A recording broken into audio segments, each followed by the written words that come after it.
Balik tayo sa sari-sari stores. Kung lahat ng mga negosyo ngayon, nag-AI, nag-automate, may innovations, nag-scale up, pati ang sari-sari store mo, pwede na nating gawin yan. Tanggalin nyo yung napakaraming rehas, i-open mo yung store mo. Dok, mahirap magsara magbukas, ganun talaga may negosyo tayo Para open yung store mo, ganda-ganda, di ba? Hindi yung puro rehas, alas di ka na makita, di na nakita yung tinda sa loob.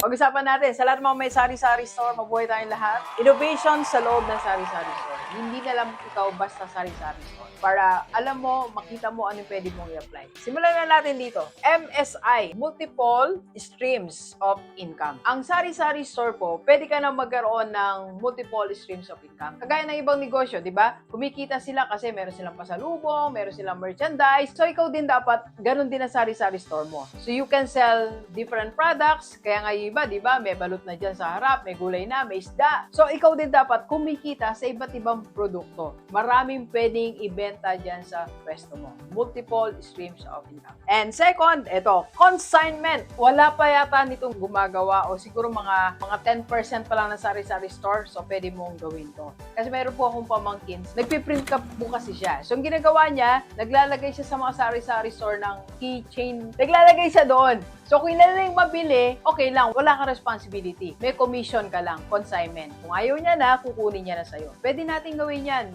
Iba't ibang produkto, pwede maglagay sa sari-sari store mo, wala kang commitment. Kung ilan na yung mabili, yun lang bibigyan ng commission. Pag ayawan na, alisin lang yung product. And, meron ka na rin dapat group of resellers. Sa sari-sari store, meron ka na resellers. Kasi ang store mo nga, iba-iba na yung mga produkto. May mga gamit ka na sa kusina, may mga pangwalis ka na. So, pwede kang magkaroon ng reseller. Ibig sabihin, ito yung mga nag-aalok sa kapitbahay niya. Kung meron kang isang suki dyan na gusto rin magkaroon ng income, sabi mo, oy, ialok mo itong mga gamit na to. Ialok mo itong tinda ko na to. Pag may bumili, meron kang 10%. And, meron ka na rin dapat ilo. Dapat may sari-sari store, may chikas ka na. Online orders, baka pwede na rin. Sabi mo sa mga suki mo, sige, iatid to ng bike, ihatid to ng tricycle. Pag 1,000, ipapatid ko yan sa tricycle. Ihatid ng bike. So, pwede ka na mag-order online. And next, community wishlist. Maglagay ka sa gilid ng sari-sari store mo. Maglagay ka ng, ito lang, Manila paper. Yung wishlist nila, yung gusto nilang ibenta mo, yung gusto nilang bagong product, o kung nagluluto ko ng merienda, ano merienda yung gusto nilang ibenta mo, o ano pa yung mga produkto na kulang. And of course, meron tayong Kape Po Tayo Corner. Ito, actually, ito yung mga unang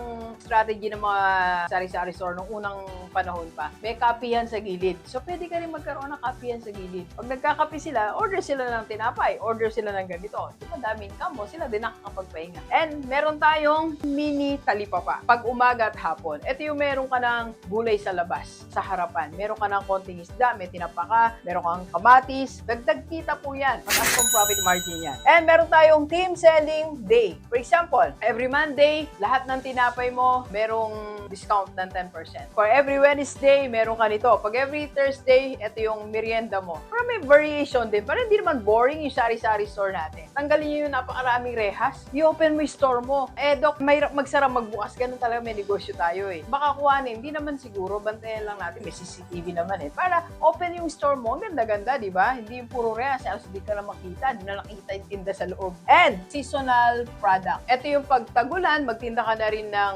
tayong pagpasukan, sama mo na ng notebook o uniform. Diba? Nakasabit lang naman dun sa gilid yun Kandila, pag November 1, magpapasko, mga laruan. So, meron tayong mga seasonal product. Okay, next, meron tayong raffle. May pa-raffle ka din. Halimbawa, every Friday may raffle ka. Or at the end of the day, yung alas 6 may raffle ka. So, lahat ng bumili ngayong araw na to, sige, magano tayo, mapapanalunan na isang boteng suka, isang 1/4 na asukal, isang 25 grams na kape. So, lahat ng mga bibili naman ng 501 hanggang kinabukasan, yun naman ang kasama. Meron kang repacking. Mag-repack tayo. Kasi minsan, hindi kaya ng mga kapitbahay natin yung 20 na sukal or 25 na sukal. Baka kaya nila, may 5 piso, 2, repack natin. Mas malaking kita natin dyan. dyan, di ba? And of course, ito, napakaganda nito. Try natin ang grocery box. Ito yung para masaya sari-sari store mo. So, 500, may box ka doon para may mystery box. So, hindi niya alam kung ano yung laman nun. Pero pag binili niya, ay may grocery, tapos merong sobra sa 500. O, di ba? Masaya na siya nun. So, delivers. Ilan lang yan sa pwede natin gawin sa yung sari-sari store. Pwede ka na mag-innovate dyan mismo sa sari-sari store mo. Okay? Let's go, let's go. Kape po tayo.